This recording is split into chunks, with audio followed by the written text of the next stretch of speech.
Welcome to Guy Code, a podcast dedicated to imparting dad wisdom to my son, with your host, Koji Steven Sakai, and friends.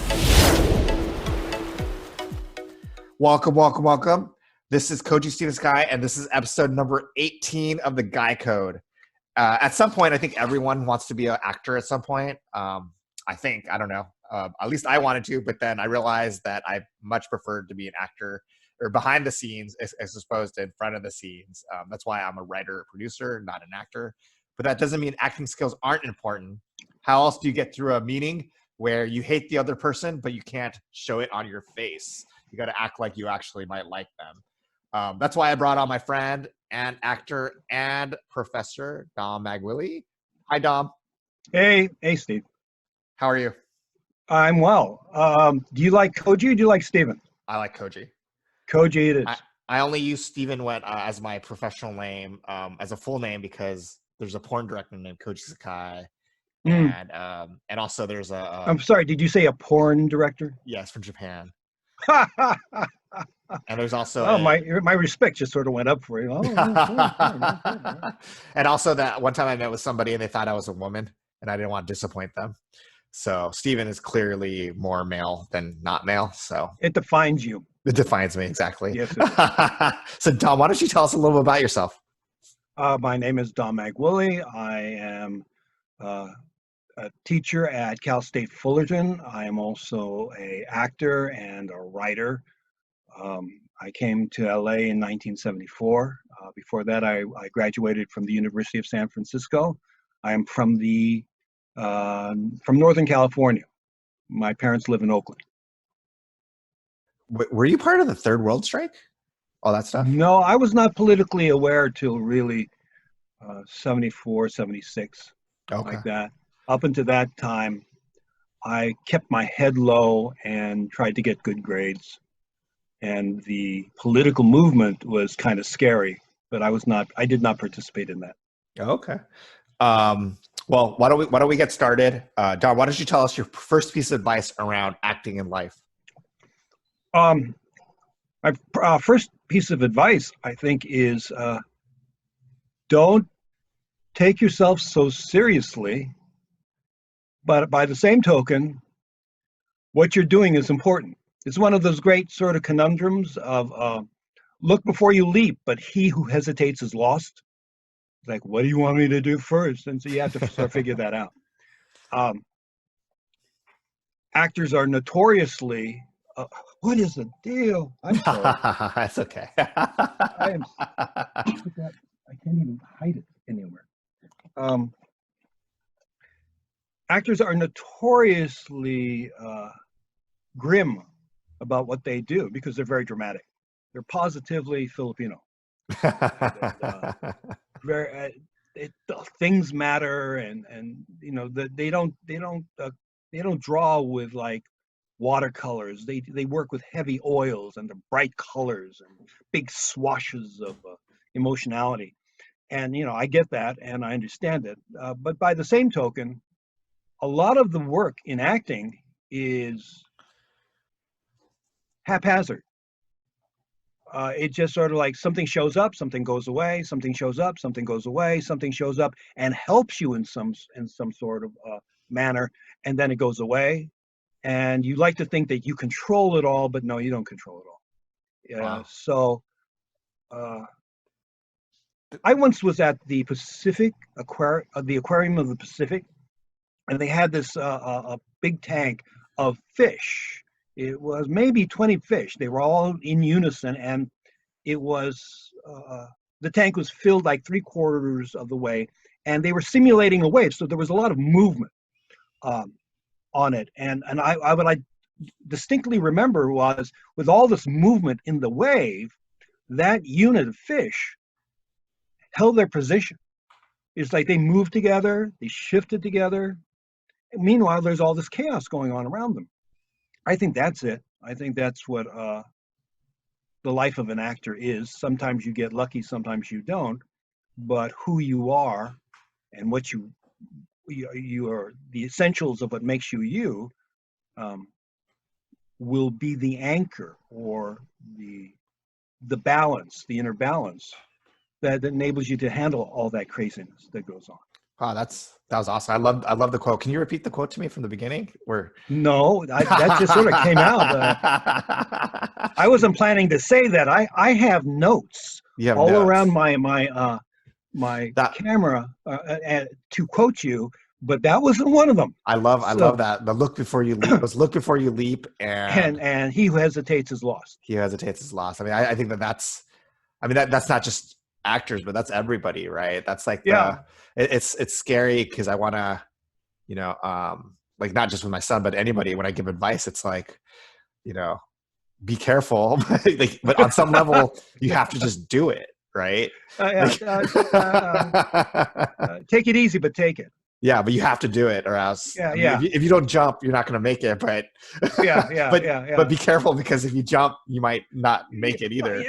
Who knows? And part of the growing up is you manage that somehow. Yeah, and I think it's also about perspective too. And I think I've said this on this show and some other things I've been on, but I think the challenge for a lot of people, especially around acting, but anything creative, is they think there's only two worlds for creative people, right? There's the I'm really, really successful like Brad Pitt, or I'm poor and I have no money and I can't make any money, right? But there's a whole world of people between those things, right? The people who do well, right? Who maybe famous, but they're doing okay, right? They're enough to live, or better than enough. Yeah. I think right now I'm thinking of a number of actors, they're couples who they've had a child or children who have gone to school or college. They have some semblance of what I would consider the normal life, but their profession is as actors, at least the one that I know of now. Maybe the reality is the parents are also real estate brokers, or have their own business, or work something online. But if you talk to them, they are mostly actors. Yeah. And they carry on. I use the example of people who don't do this but aspire to it. They look at the red carpet and they think that is life. That is your work as an actor. That is your work as a performer. Mostly that's obligation and contract duty. You are contracted to show up. You're contracted to make friends and influence people and don't hurt the movie. And look nice. Everybody wants to look nice, unless you want to make a statement. Yeah. But the reality is, before the red carpet, before somebody applauds for you, I'm going to turn it off. This is so embarrassing. It's okay. You're my first podcast, and I wanted to do well by it. So the first step before all of that is that you really like doing this sort of thing. Yeah. And it fills your heart in a way that is so personal, it's really hard to describe. Yeah. Well, it's also like, I think, sorry, I was going to say, it's kind of like what people see the red carpet, but they don't see all the work before the red carpet. It's that tip of the iceberg. Yeah. You only see, she looks really nice, or he looks really good, but you don't see the decades of effort and disappointment and rejection, and then something really nice happens, and thank you. Yeah. You know Mako, yes? Yes. Yeah. And you know that he was nominated for Best Supporting Actor for Sand Pebbles. Yeah. Well, when he got the invitation, he and his wife Susie, you have to appreciate that their only vehicle was this red Volkswagen van, an old red Volkswagen van that he took, and he had to park it, and then they had to go, and he got himself a tuxedo, inappropriate to the occasion. But oh God, I got to go to the Oscars. And so you dress up appropriately and you go there, but that ain't the way it is 24/7 in real life. And the day-to-day is, I think you have to be attuned to it. It has to be like, yeah, that's your style. Otherwise, you can be very, very bitter. about the business, about acting, about performance. Yeah. I have a list of fear and loathing in the acting business, and throw a stone and you'll hit maybe a dozen horror stories about people who came to Hollywood, didn't find anything, spent all their money, was severely disappointed, and either went home or never returned home because they couldn't stand the embarrassment and tried to make a life for themselves elsewhere. I don't think that's uncommon. Yeah. Sally Fields once said, if you have a dream to be an actor, come to Hollywood and see what it holds for you. Maybe you'll come to Hollywood as an actor and you end up working in production. Maybe you come in for production and you find that you can write, and you end up writing stuff. You don't know, but just wanting to be an actor is the first step. It is not the last step. Yeah. You just can't tell what's going to happen next. Yeah. One of my pieces of advice for writers always is that if you're doing it for the money, you're in the wrong business. Because I'm in the wrong business. Oh my God. Because if you're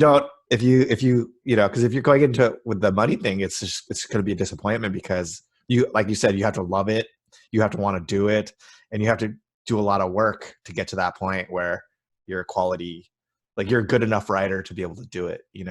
There are easy ways to make money. Yeah. I mean, I say be a plumber. Plumbers. Real estate. No, but plumber's easier, because think in the future. Right now, I could go online and look at all the homes. I don't need a real estate agent, but a plumber, I will always need a plumber, right? To fix to build a house, to fix a house. No, well, that or mechanic. I mean, those are essential skills. Well, mechanic though, nowadays with all the cars are computers, basically. No, I appreciate that, but that sort of comes with the territory of the mechanic. You can't. It isn't like the older days, like during the '60s. You could be working on your car in your backyard. Yeah, sure. Yeah, find some junker and actually elevate it to something that not only drives but makes you look good. Yeah. You can't do that, I don't think, anymore, unless you have access to computer parts. Yeah. It takes a level of skill, but today's mechanic has that included as part of their package. Sure. I don't think there's a lot of computer support for plumbers short of measurement and evaluation. Like you don't know what's going here and what's going there. Yeah. That's just part of our gig right now. Yeah. But there are easier ways. Yeah. There just are. And on the downside of acting is I have my list is it's not fair. It is very rude. It's extremely expensive. And it'll be very frustrating. And then how do you endure all that? Well, it's because the first step was you really liked it. And there's a phrase that we use in our acting class. My wife Sachiko and I, we use the phrase, before there was the business, there was you. So you do it and it's okay, nothing much happens, but then you have an inkling to do something else. It's okay to cut loose this acting thing and find a new adventure, because it's your life. The guy who founded Charles Schwab was in college theatrics. He was. That's hilarious. Yeah, I don't know if you remember. Many years ago, there was a Charles Schwab commercial where Charles Schwab sang a few lines. And he didn't, it wasn't like terrified of it. Just da da da da da da. That's it. And I thought, that's interesting. Turns out that he had done some theater work in his younger days. I don't know. I remember going to a barbecue, and there was a guy there who had been an actor but was very bitter towards it. And my sense was that he felt that there was some kind of promise. If I got into the show business, I'm going to be in the next Starsky and Hutch. and that was sort of like, that was the promise. The business, in his mind, the business promised him a TV series, but that never panned out. And he complained about the dues he had to play to AFTRA, never got an interview. it was personal in that, like, expected somebody to buy his skills. It's like you see a lot of these formulas for stock buying or option buying, and you get this stock or your option, you buy it low, and then you sell it high. And it's a great idea, but nobody tells you that maybe when you're ready to sell, nobody wants to buy. And so you're sitting with this, and it's like, I don't understand. And the market just sort of, they're into something else. They're into fiber optics. Oh, that would be great. And they're not interested in what your options on Safeway. So that can be very bitter, because when people come off the bus with their dreams of Hollywood, those are personal dreams that make their eyes glassy. And so when the business doesn't deliver like they feel it should, the disappointment is personal also. So I think a lot of that vinegar comes from that. Well, I think this is what I love about what you're saying is that, I mean, these are all the kinds of things, not just for acting, but for anybody pursuing something that they dream about, right? That just because you dream about it and it's something that you want, doesn't necessarily mean that it's going to pan out that way, right? No, it morphs into something maybe that you never even thought about. Yeah. Well, and I remember I have a quick story about I was casting one of my movies, and there was this young woman who came in for one of the roles, and it was like a really, really minor role for my movie, maybe like the 6th, 7th, 8th role or something. So not a big role. And she was probably the most beautiful woman I've ever seen in my entire life. Wow. She just stepped off literally, I think she just got in town, and we were at her first audition, and all I could think was, like, back in your town, because I think she came from the South, she was probably the most beautiful person in like a 2-county radius. Sure. And everyone thought that she's going to be, something, right? And she was great, and she actually got the role, so there's nothing bad about it. But I just thought that it was very interesting to kind of see that, that all these people are coming here, and, I'm sure she thought it's going to be a different, like bigger stuff, greater stuff. And you just kind of, you get caught up in that, dreaming of things. But I'm sorry, I cut you off. No.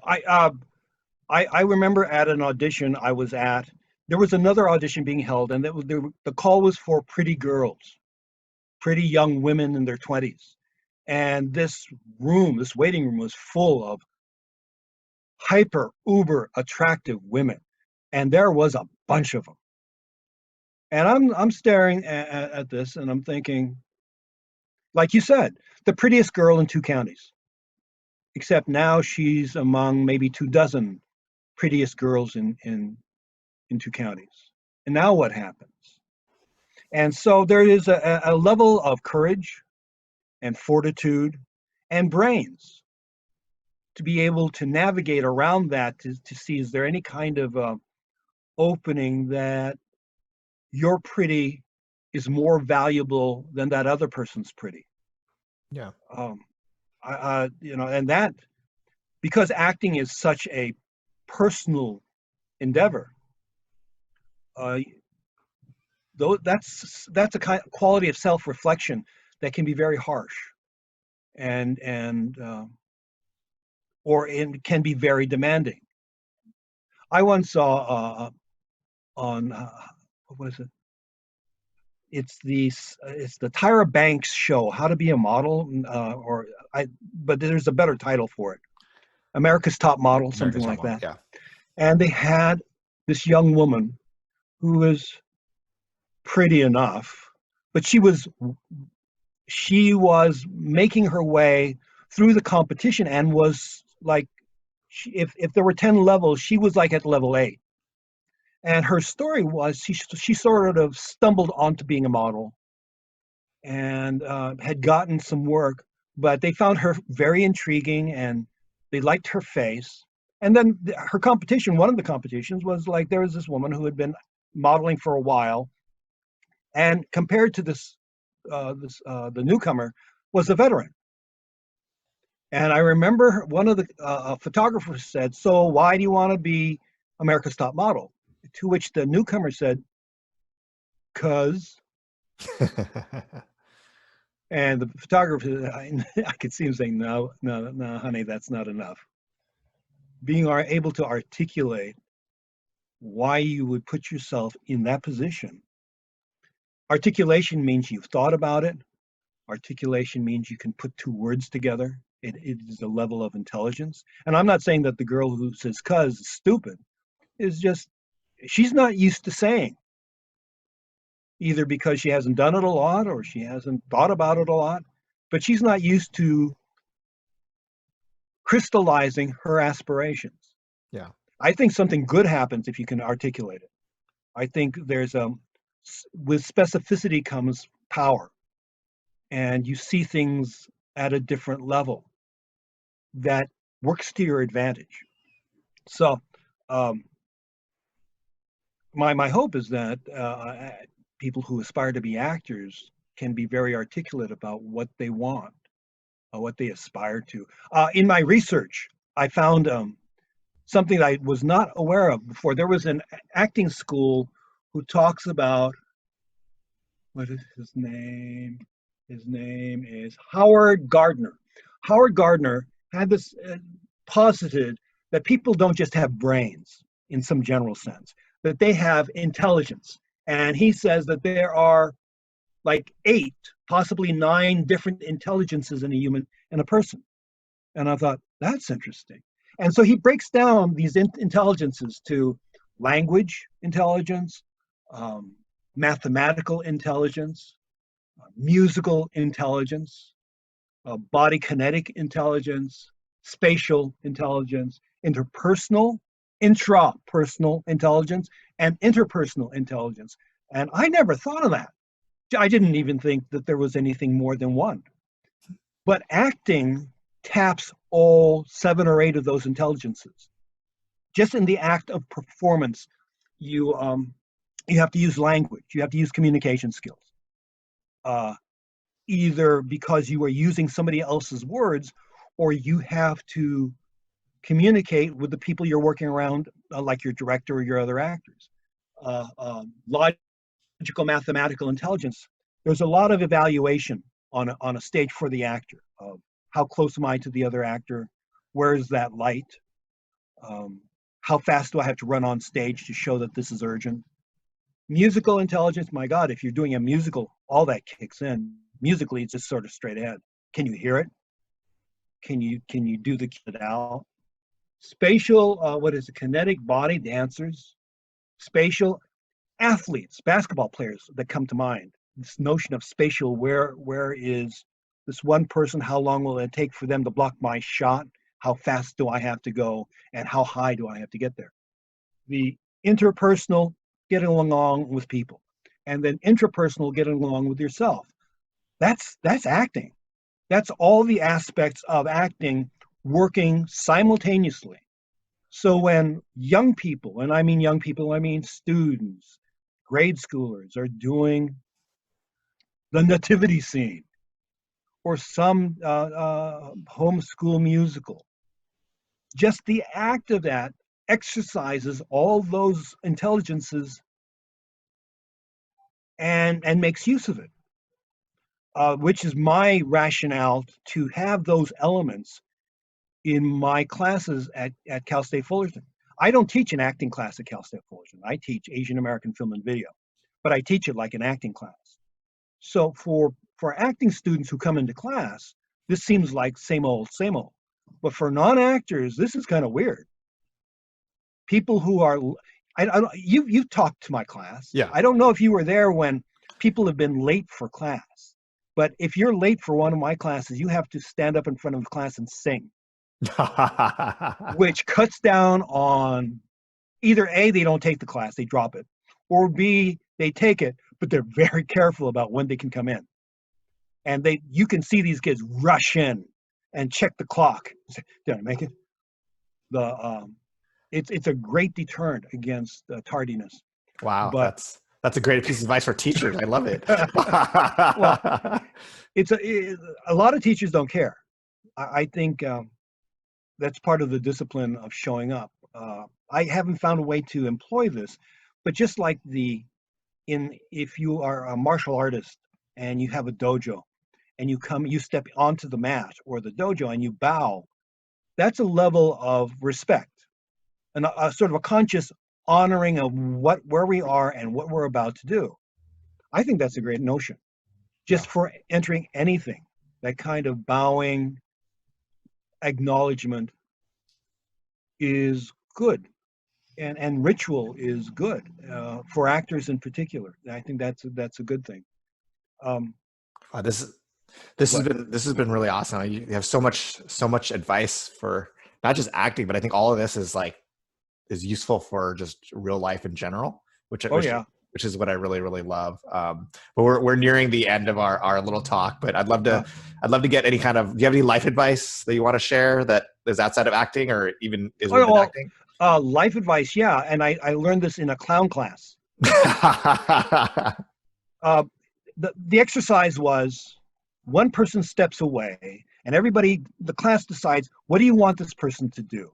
You want them to tap their head, you want them to touch their elbow, and the person will come in, and as they try to search for what they want to do, you sort of cheer when they get close, and you boo when they're cold. So when they're hot, you cheer; when they're cold, you boo, or you moan. So I was the first one. And so I went out, they made a decision, I came back in, and I looked at the class, and they looked at me, and I looked at the class, and they looked at me. And it was a terrible exercise for me. And so nothing happened, and the teacher, okay, thank you, sit down, somebody go out. The other person went out, came back, and just touched their body, 1, 2, 3, up and down, and we all responded when they got close to where they had to go. And it hit me that nothing happens unless you take action in your behalf. Nothing happens because the universe can't respond if you don't extend into it. So my life lesson is take action on your behalf. I love that. I love that you took a clown class as well. That's amazing. But that's an awesome piece of advice, because if you don't start it, nothing will ever happen. I learned that right away in writing classes and just in anything. There's a lot of people in my writing program at USC were better writers than me. Uh-huh. They never talked to anybody. They never did anything with it. They just kept writing and writing. Yeah. And, and the one thing I had was I could talk. I went to meetings. I went to parties. I went to networking events. And I wrote too, obviously. But I was also doing that as well. So I thought that was really, I think people don't do enough. They don't have enough action. And like you said earlier, they don't speak what they want to happen. If you never speak it never becomes true. And I do love this ritualized thing. I think in Japan, they ritualize, I think you have to bow and stuff. And I think it's been really interesting. And to my son's jujitsu class, I think that's interesting also, is that because it's paid, it's like a paid class. It's different than like the dojos that I went to as a kid, because that was that's like a volunteer kind of thing. And so it's very different, because when I was like a kid, if the equivalent, I did kendo, which is sword fighting. So if the person said do this, then I would have to do it. But now the relationship's a little bit different because we pay. Right. So it's a little bit of a different relationship, but it's interesting because it's like my instinct is, because I do it. And my instinct is like, oh, you need somebody to sweep, and I jump up and I start sweeping because that's like what I'm doing, but nobody else does it, because the difference is about like, you're paying for it. So why do I need to sweep? You should have somebody sweep outside of me. So it's kind of an interesting, dichotomy between what I of course I used to get hit too, so that's also a difference. It's a different relationship. It's a different relationship, I mean, if you're doing it because you're getting paid, that's different than if you're doing it because this is just something you want to do and teach other people, right? Yeah. But I'm one of those teachers that doesn't really care about people being late, but maybe I should care a little bit more. You teach to your style. Yeah. And if it doesn't matter, it doesn't matter. Yeah. I get old style when I teach. I think I even get even harder if I taught like an acting class in a school. I can see myself being not a user-friendly teacher. It's sort of like, you can't come to my 8 o'clock in the morning class. How do you expect to make a 6 a.m. call if you can't make 8 o'clock in the morning? Yeah. And so I get hard style about that. Well, and I explain that all those to them. I'm like, if you can't show up on time, that's you, not me. But Yeah. in the future, when you get older and you don't make that meeting, you don't get a second meeting. No. Like, you show up early to that meeting. Like, I was like, I'm an hour, like in an important meeting. I mean, depending on how important it is, but in an important meeting, I'm there an hour early. Yeah. I'm sitting in my car, I'm writing in the car, I'm there. Or if it's at a studio, I'm sitting on the couch 30 minutes ahead. And when they, and I'm like, yeah, water's great. I'll sit here. Don't worry about it. I'm here early. I understand, but I'm not gonna, I'm not gonna show up late for something important. In class, it's the same way, and it's. I think that's like, I guess my philosophy on that kind of stuff, because I teach screenwriting, which is different what you teach, obviously. But my philosophy is like, I can teach you how to write, but I can't teach you to become a writer. And so I don't even try to teach you to be a writer, because I'm not gonna be there in the future being like, you got to write every day. You got to write right now. Like, I'm like, hey, if you're not willing to do that, then you're just not a writer, and that's fine. You cannot be their engine for them. Exactly. So it's either there or you are wasting your time. Yeah. And I'm not speaking of you, the student is. Yeah. And that's why I think that's the difference. That's why I don't really mind about being late or anything. Because I'm like, hey, if it's not important enough to you to show up on time, then I don't lose any sleep over you being late. I'm not going to go over it. Like, that's what it is. Right. But it is different. And also I'm pretty chill as a professor, I think.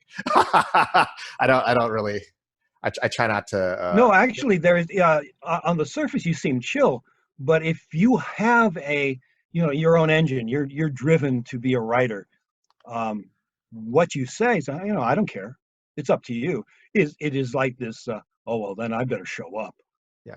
Because he is not going to look backwards. He's just going forward. Yeah. That's very master apprentice style, where the apprentice comes in and the master doesn't even talk to the apprentice. All the apprentice can do is observe. Yeah. Well, don't get in my way. And that's why it's super frustrating at some of the places that I've taught before, is that, a lot of the instructors aren't teaching people the reality skills of work, like, you have to get internships, you have to do this, you have to do that. And, so that's one of the things I spend about almost half my time in class teaching about how to hustle. Because I think that's sometimes what people are missing is, you could be technically a good writer. Part of your equation to be a good writer. And it is not just that you can create the product, but you can create the occasion where you can use the product. The internship, so that you can make connections, so you can say to somebody, I've got a script that is an action adventure that might suit what you're looking for. But if that opportunity, if those doors, if you have not made those inroads, then you're not starting from ground zero. You're starting from like 5 feet below that. Yeah. And your style is not just aggressive towards the writing, but it is very holistic towards production. Yeah. I knew a executive producer. He did a lot of low budget filming, and he would go to these film marts, and he'd been going for a long time. So he had a previous relationship with the buyers, and his style would be, he would go in and say, so what are you buying right now? What are you guys buying? And I'm talking about, he'd go to the person who's buying movies for Turkey, the person who's buying movies for Bangladesh, Thailand. So what are you buying? And I remember one year he said, oh, we're buying dinosaurs right now. Oh, dinosaurs. Yeah, you get me a dinosaur movie, I'll buy it. So he'd make these low budget. So his style was, he would, what is the word? He'd check on the buyers, find out their needs, then he would make a low budget version of that and sell it to them. As opposed to, I just created this migration west for Asian Americans, and then look for a buyer. He would find out what the buyers were interested in and create that product for them. It gives you a handle. It gives you more assurance. These are not guarantees, but gives you assurance that after you're finished, you can sell it. Yeah. The idea of not only writing, but being able to make a living off of your writing, or to monetize your writing, is a deal, I think. There are a lot of people who could write and never look to get it published, but they love the pleasure of writing. fine. But if you have inclinations to, like Shane Black, to write something and get paid well for it, if you're into something like that, I think the approach is your approach, which is not just to write, but to involve yourself in the industry, particularly that genre of industry that buys what you're selling, or is interested in what you want to do. I think becoming a producer is a big deal. That you are creating your work for you. Well, that's the only reason I became a producer, was to to do my own work at first, because it was just having to have somebody to push my projects forward. I needed to do it myself on a lot of cases, right? But yeah. But thank you so much for your time, Dom. I really appreciate it, and thank you everybody for listening to this episode of the Geikos. This is one of my favorite episodes because there's so much that crosses between writing and acting and being creative, but also just regular life advice. So I really appreciate that. So please rate, review, subscribe to I always say our on my podcast, but this is my podcast only. On my other podcast, I have multiple people, but this is mine. So please rate, review, and subscribe to my podcast, Guy Code, and please tell a friend about it. And even though all this advice is ultimately meant for my son, I hope that everyone could take some piece of advice around it as well. And if you'd like to be on this show, please hit us up on our Facebook, Instagram pages, which is Guy Code Pod. So thank you for listening. Thank you, Dom, again. And have a great day, night, morning, whenever you're listening. Thank you, guys. See ya.